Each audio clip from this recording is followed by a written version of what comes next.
Hey there, folks. My name is Dazerin, and you'll notice a bit of a change in the background here. Temporary change of location while I get everything ready for moving. So, for a little while, you guys will probably see me recording in this area, in this space. So, I hope you guys will be okay with that.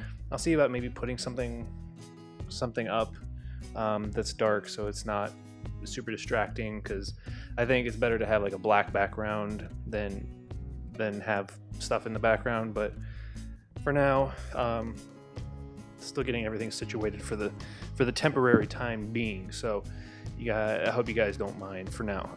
But anyway, so this week was a bit of an interesting turn for things like Twitch. I'm sure you guys have heard already. Twitch was bought out by Google, aka YouTube as well. And while there are definitely arguments on both sides for this, because obviously we've seen a lot of problems with YouTube, and how things like copyright and especially Let's Plays are a weird in-between area of copyright infringement and or not.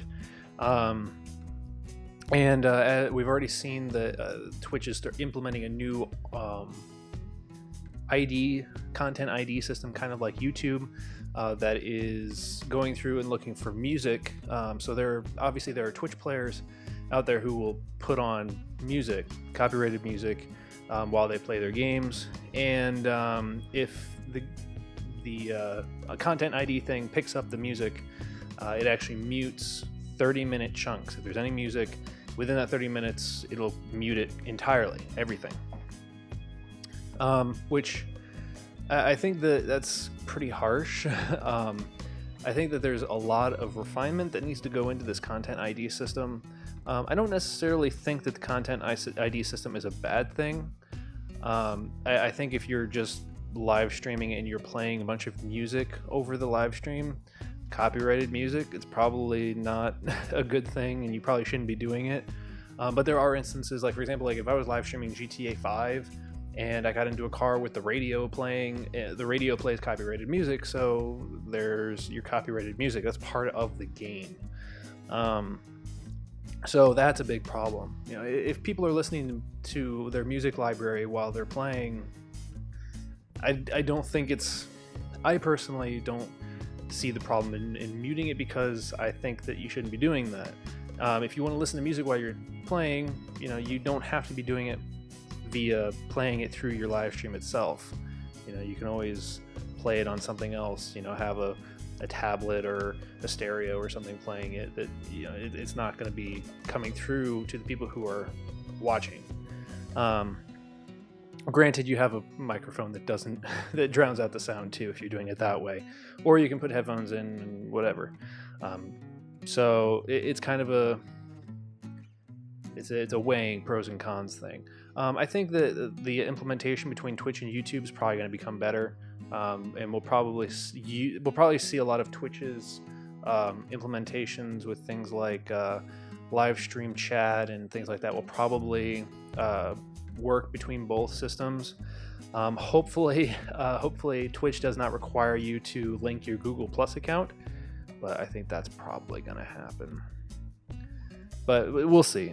I overall, I think that hopefully that this will be a good acquisition, and hopefully not a whole lot will change. And some of the things that we'll see changed are just to make the experience between Twitch and YouTube more integrated. Because as you know, right now you can go to Twitch and you can export your highlights to your YouTube channel, which I actually do a lot when I do live streams. By the way, which I need to remind me, I need to upload all the Skies of Arcadia live streams that I've been doing to my channel, because I keep forgetting to do that.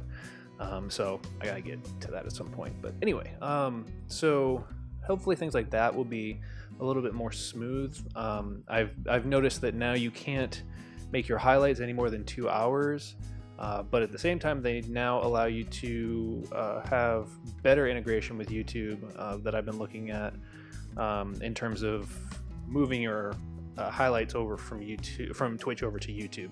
So again, there's pros and cons to this. I think that that looking at 30-minute increments and muting the entire thing is harsh. I think if Twitch players are purposefully playing entire libraries of music while they play the games, that it's not the best idea.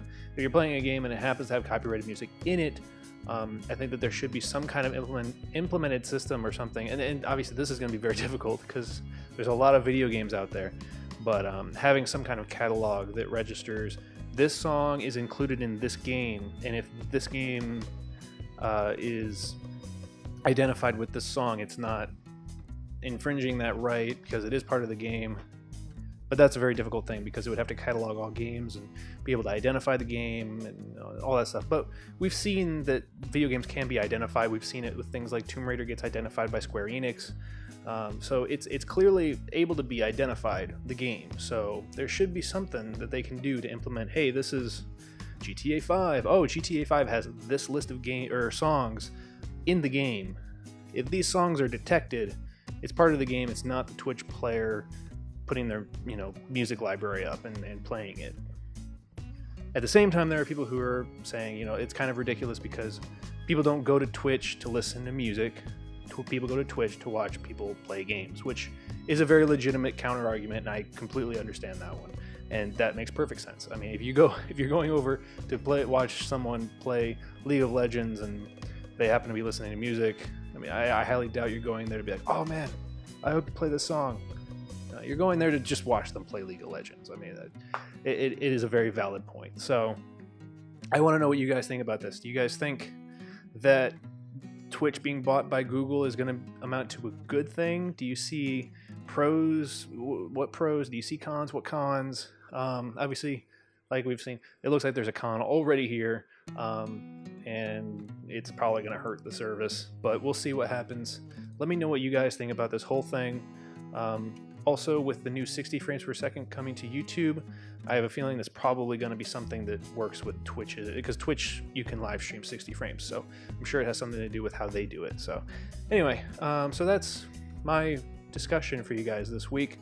I really like interacting with you guys this way. I think it's a lot of fun to get your opinions and your thoughts on what is happening in the gaming world, and I really appreciate all of the thought out comments that you guys put every single video. I try to respond to them. Sometimes I read them and then I get sidetracked with something and I forget to respond, so I do apologize if that happens, but no, I am reading every single comment, so it really means a lot that you guys take the time to write those out. So thank you all so much for watching.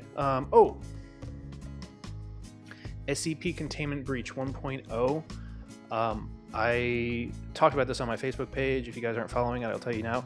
I recorded 10 episodes. I have tried everything to get it to work, and it keeps crashing on me. I've tried so many different things.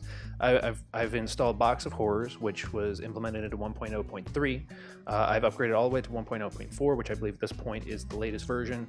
I have tried running it in compatibility mode. I've tried running it as an administrator. I've tried running it in Windows XP Service Pack 2 or 3, one of the two. I've tried just about everything that I can to get the game to work, but it won't do it. It doesn't like me. But I got 10 episodes out of it, so those will be going up as soon as Shovel Knight is done. I have Shovel Knight, and then I have one video in between Shovel Knight and SCP.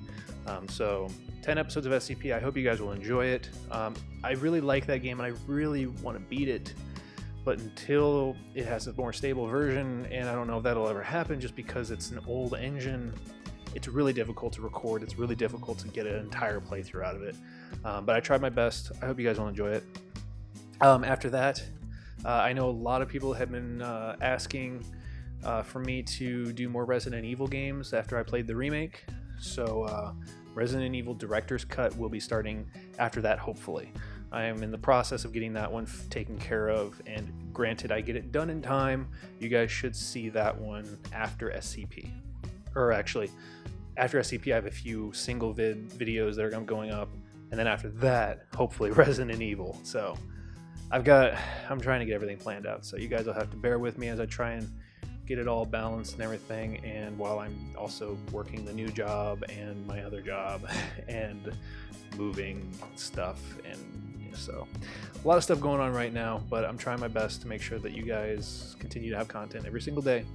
So I hope you guys enjoy. So thank you all so much for watching. You guys are what make this channel happen, and I thank you very much for that.